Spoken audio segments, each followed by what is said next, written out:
সর্ষে বাটা দিয়ে বাটা মাছের ঝাল। এর জন্য মাছে নুন হলুদ মাখিয়ে সর্ষের তেলে ভেজে নেব।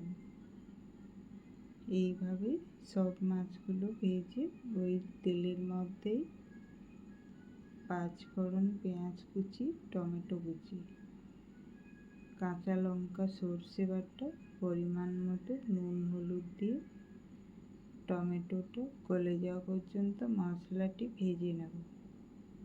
মশলার থেকে তেল ছেড়ে দিলে তার মধ্যে দিয়ে দেব জল। জল দিয়ে নাড়াচাড়া করে ঝোলটা কিছুক্ষণ ফুটিয়ে নেব।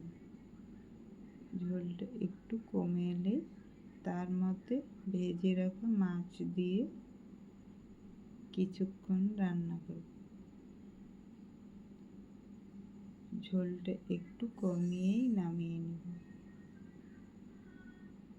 সর্ষে বাটা দিয়ে বাটা মাছের ঝাল রেডি।